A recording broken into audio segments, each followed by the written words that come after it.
Les infections du site opératoire. Donc le plan de cours, c'est l'introduction, la définition, la physiopathologie, le diagnostic, le traitement et la prévention. On commence par l'introduction. Donc l'introduction, c'est quoi les infections du site opératoire? Sont des infections qui surviennent après le geste opératoire, soit pour un délai de 30 jours ou bien un an si il y a du matériel tel que le prothèse ou bien l'implant. Donc c'est la deuxième cause d'infection associée aux soins après les infections urinaires. Les bactéries responsables varient en fonction de la nature de la chirurgie. Bon, pour les facteurs de risque d'ISO, il y a liés au terrain et gestes opératoires. On a le score de PNNESS quantifier le risque d'ISO par lui-même. Il est constitué de trois scores. C'est le score d'ASA, le score de Altimer et aussi la durée de l'intervention. Donc la contamination de site opératoire se fait essentiellement en périopératoire, c'est-à-dire pendant la transfusion. Dans les ISO, on a deux signes, soit écoulement périllon, soit le signe inflammatoire au niveau de cicatrice. Le traitement est basé sur l'antibiothérapie et la chirurgie.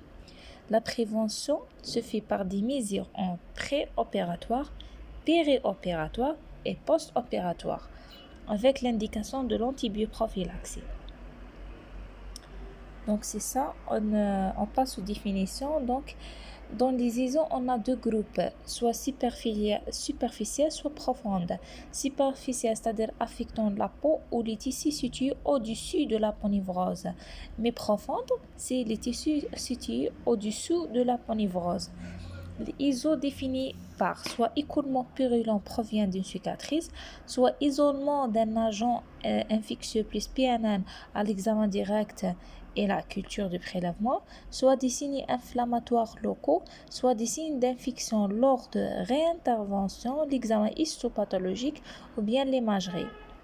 Le délai, comme j'ai déjà dit, c'est 30 jours après 30 jours ou bien un an s'il y a matériel tel que le prothèse ou bien l'implant. Pour l'agent causal, l'agent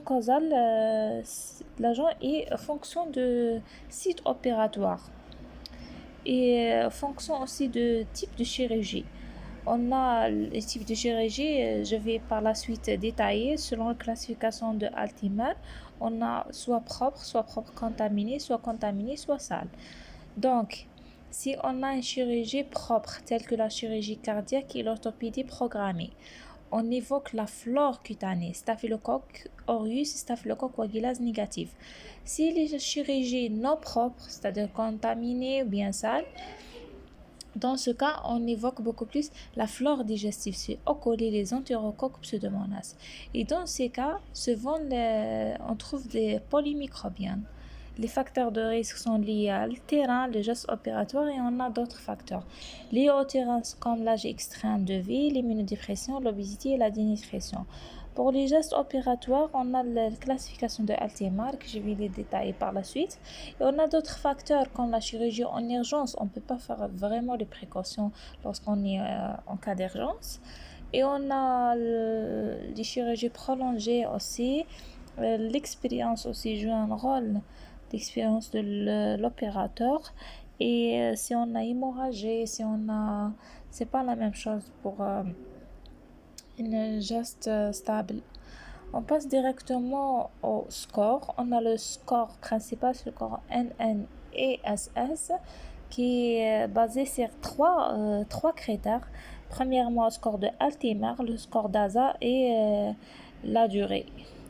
Donc, pour le score d'Altimer, on a 4 types de chirurgie, soit chirurgie propre, dans ce cas on ne trouve pas d'ouverture ou bien chirurgie propre contaminée, qu'il s'agit généralement d'une ouverture de viscère creux, bien une rupture minime de la sepsie.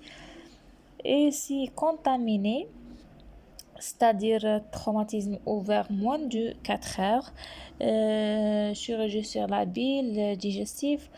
Et on a chirurgie sale, c'est un trauma ouvert pendant plus de 4 heures, un corps étranger, contamination fécale, c'est ça.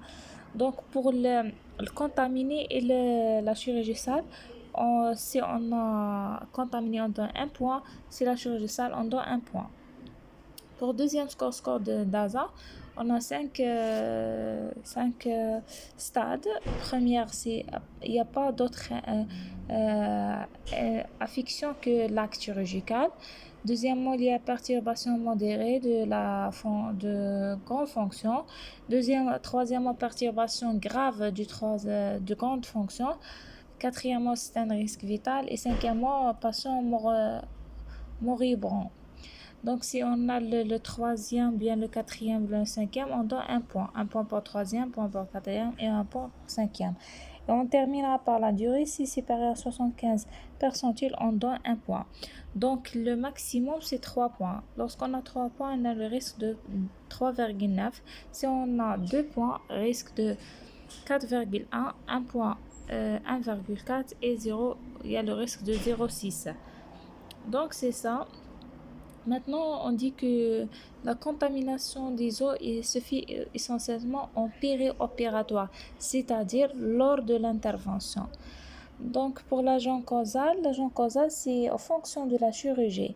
C'est Altimer, c'est-à-dire 2, c'est-à-dire 1 ou 2, c'est-à-dire propre, bien propre, contaminé. On évoque les germes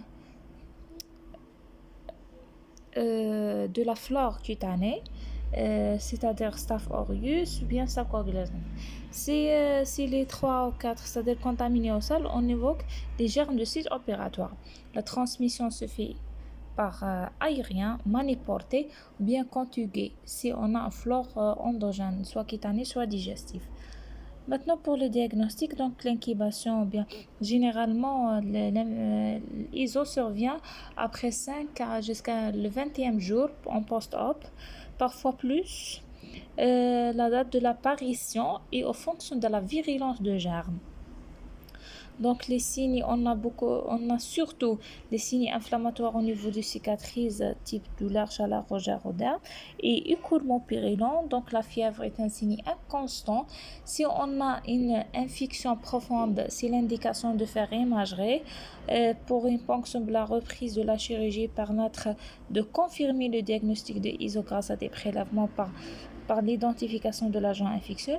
Donc la fièvre n'a pas forcément témoin des os, peut-être lié à une thrombopénie, embolie pulmonaire ou hyperémie post-transfusionnelle. Donc on passe directement au type de chirurgie. Je vais citer quelques chirurgies. Pour la chirurgie orthopédique, il s'agit soit chirurgie propre, soit chirurgie sale, quand la fracture est ouverte. Chirurgie programmée, risque de complications infectieuses est inférieur à 1%. Ou lorsque l'infection survient plus de 30 jours de la pose d'une prothèse, il est recommandé de l'ablation de prothèse avec une antibiothérapie. La chirurgie digestive, on a toutes les propositions, soit propres dans le cas de splénectomie ou bien cure d'hernie inguinale, soit propre contaminée dans le cas de chirurgie gastrique, cholécystectomie ou bien chirurgie colique sur un côlon bien préparé, ou bien contaminée dans le cas de appendicitectomie ou bien appendicite non compliquée. Sale dans le cas de péritonite. Donc c'est ça. Et la chirurgie sous cystoscopie réduit les os environ de 50%. Pour la chirurgie cardiaque, il s'agit d'une chirurgie propre, mais il y a complications si la médiastinite dans 1 à 2% des cas. Pour la chirurgie vasculaire, et aussi souvent c'est une chirurgie propre selon le siège de l'intervention. Et on a la chirurgie d'urologie, c'est une chirurgie propre contaminée. Donc, l'ISO est bactéré en post-op lors de l'intervention, bien en post-op, qui nécessite antibioprophylaxie pour couvrir le geste et avec des mesures de prévention essentielles. Pour la neurochirurgie propre, si on a un craniotomie propre contaminée, c'est lorsqu'il y a une intervention sur le sinus de la face. Il s'agit d'infection soit locale par abcès ou bien en PM, soit locorégionale par méningite. La gynéco propre, bien propre contaminée, et n'oubliez pas que la cellule réduit le risque d'ISO. Ophtalmologique, généralement c'est propre, mais il y a le risque de l'endophtalmie, comme le cas de chirurgie cardiaque, où on a le risque c'est une chirurgie propre, mais il y a le risque de médiastinite. On passe au traitement. Le traitement, c'est prise en charge médico-chirurgicale. Pour la chirurgie, c'est souvent primordial pour deux raisons.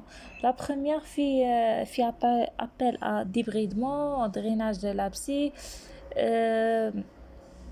C'est ça. Deuxième intérêt, c'est une ISO profonde, précoce sur matériel survient dans le mois qui suit l'intervention. Il faut reprise de la chirurgie et associer une antibiotique prolongée. Pour l'antibiothérapie, il n'est pas habituel, il n'est pas justifié lorsqu'on a un ISO superficiel. C'est pas l'indication. Donc l'indication, c'est en cas de ISO profonde. L'antibiothérapie plus la chirurgie ne doit être commencée qu'après la réalisation du prélèvement. Donc pour l'antibiotique probabiliste basé sur l'examen direct et des prélèvements, la connaissance d'antigènes infectieux habituellement responsables selon le site et l'écologie de la bactérie bien de service. En cas de ISO tardif, c'est-à-dire entre 30 jours et 1 an, après présence de matériel, l'ablation du matériel est nécessaire avec une antibiothérapie prolongée. La date de réimplantation d'un nouveau matériel varie selon les ISO, mais généralement entre 2 à 6 semaines. Pour la prévention, on a la prévention en pré-op, au bloc opératoire et en post-op. En pré-op, consistait à limiter l'hospitalisation en pré-op, traitement des infections préexistées, préparation cutanée par des douches avant l'intervention, n'est pas recommandé de dépilation. Et n'oubliez pas la décolonisation de porteurs de staph aureus, c'est recommandé surtout en cas de chirurgie cardiaque. La décolonisation nasale par mipirocine et corporale par la chlorhexidine savon. Pour la prévention en bloc opératoire consistait à 2 chapitres. Le premier, c'est la prévention en périopératoire, nécessite préparation de poussins réalisée d'une détertion si la peau est souillée, désinfecter largement et l'installation d'un champ stérile isolant la zone opératoire. Préparer l'équipe chirurgicale par lavage, des frictions, port de masque, des gants stériles, traitement de l'air du bloc opératoire et des règles d'hygiène. Deuxième chapitre, c'est l'antibioprophylaxie. Mais l'antibioprophylaxie s'applique que pour les interventions de classe 1 et 2 selon classification de Altiman, c'est-à-dire propre et propre contaminé. Mais les classes 3 et 4, c'est-à-dire contaminées et sales, nécessitent une antibiotique curative légèrement brève. Donc pour l'antibioprophylaxie pour classe 1 et 2 consistait en C1G bien C2G débuté au bloc 30 minutes avant l'incision et limité à la période périopératoire pour durée max de 24 heures. Donc il va couvrir les 24 heures de l'intervention et même après l'intervention. Et pour la prévention post-op, c'est l'asepsie rigoureuse lors de la manipulation des drains et réalisation des prélèvements. Et merci.